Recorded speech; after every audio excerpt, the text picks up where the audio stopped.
Friends, welcome back to our channel. Hi అండి. Today మనకి వచ్చేసి నాడీ కణజాలం నుంచి మనకి కొన్ని ప్రాక్టీస్ బీట్స్ మీకోసం ఫ్రెండ్స్. కంటిన్యూషన్ అనమాట, బయోలాజికల్ కాంటెంట్ బీట్స్. సో ఇంకా స్టార్ట్ చేసేద్దాం.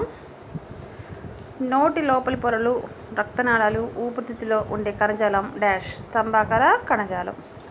క్రింది వాటిలో స్తరిత ఉపకళ ఎక్కడ ఉంటుంది? చర్మంలో ఉంటుంది.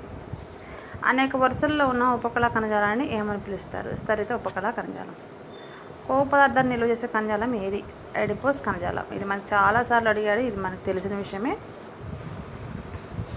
అడిపోస్ కణజాలం ఎక్కడ ఉంటుంది? చర్మం కింద ఉంటుంది. క్రింది వాణిలో అస్థిపంజరం మృదురసలు చేయబడిన జీవి ఏది? సొరచేప. కొల్లజన్ తంతువులను కలిగి ఉన్న కణజాలం సంధి బంధనం. రక్తం ఒక డాష్ సంయోజక కణజాలం. అస్థి మధ్యలో ఉండునవి ఆస్టియోసైట్స్. ప్లాస్మాలో అధిక శాతంలో ఉన్నవి నీరు.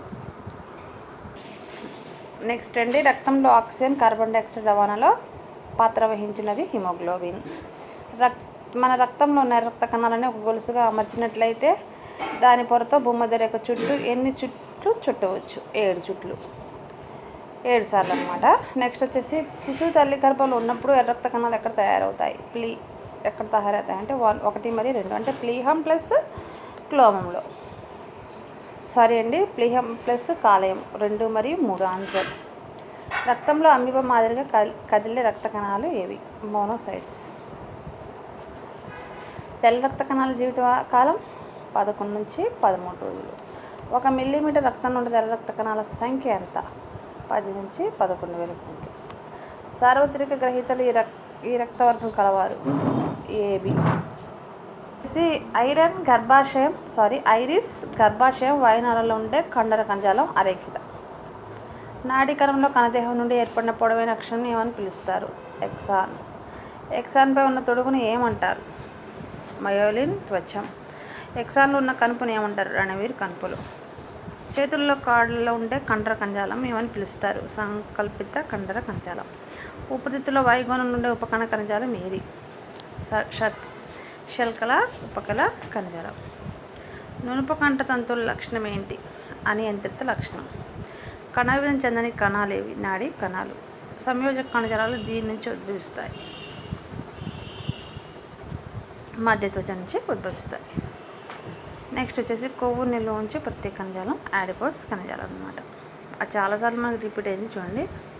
నెక్స్ట్ వచ్చేసి అత్యంత దృఢమైన మృదులాస్థి కణజాలం ఏదంటే తంతుయుత మృదులాస్థి కణజాలం. కండరాన్ని దాటి పలకలాగా ఉండే ఎండోమైసియం, పెరేమైసియం, ఎపిమైసియం దేన్ని ఏర్పరుస్తాయి? ఎపో న్యూరోసిస్ని ఏర్పరుస్తాయి. నెక్స్ట్ జంతువుల లోపల అవయవాలను బయటి భాగాలను కప్పి ఉంటే కణజాలం ఏంటి? ఉపకళ కణజాలం. నెక్స్ట్ వచ్చేసి ఈ క్రింది వాటిలో వాయునాళాల్లో ఉండే కణజాలాలు ఏవి? పైవన్నీ అంటే మిథ్యాస్తరిత, శైలికమయ, స్తంభాకారక ఉపకళ, స్థితిస్థాపక సంయోజక కణజాలం. ఈ క్రింది వాటిలో వాయునాళాల్లో ఉండే కణజాలాలు ఏవి? పైవన్నీ అండి మిథ్యాస్తరిత, శైలికమయ, స్తంభాకారక ఉపకళ, స్థితిస్థాపక సంయోజక కణజాలం, కశాప మృదులాస్థి అనమాట. మొత్తం కూడా మనకి వాయునాళాల్లో ఉండే కణజాల కిందకు వస్తాయి. ఈ క్రింది వాటిలో న్యూరోగ్లియాకు సంబంధించి సరి అయినది ఏది? పైవన్యూ అంటే నాడీ కణానికి పోషణ, రక్షణ, ఆచ్ఛాదనిచ్చే ఊత, నాడీ కణ ప్రక్రియలకు అవసరమైన సూక్ష్మ వాతావరణం ఏర్పరుస్తాయి, జీవితాంత సంయోజన ద్వారా విభజించుతాయి. పైవన్యూ కరెక్టే. నెక్స్ట్ వచ్చేసి అరేఖిత కండరాలు క్రింది అవయవాల్లో ఉంటాయి. ఏ అవయవాల్లో ఉంటాయి? ఆన్సర్ వచ్చేసి పైవన్నీ. రక్తనాళాలు, వాయునాళాలు, విసర్జక నాళాలు, జనన నాళాలు, నెక్స్ట్ జీర్ణాశయం, పేగు. అస్థి కణజాలానికి సంబంధించి క్రింది వాటిలో ఏది సరైన ప్రవచనం? పైవన్యూ.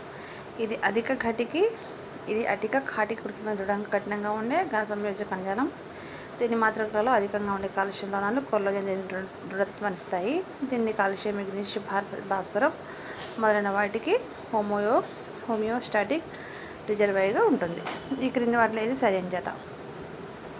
పైవన్యూ. ఈనోఫిల్స్, ద్విలంబ, ద్విలంబికాయుతం న్యూట్రోఫిల్స్, 2 5 లంబికాలు, మోనోసైట్స్ మూత్రపిండాకారం. ఇవన్నీ కూడా మనకి సరైన జత. నెక్స్ట్ బిట్ వచ్చేసి ఈ క్రింది వాటిని జతపరిచి సరైన సమాధానం గుర్తించము. ఒకటండి ఏ వచ్చేసి 3,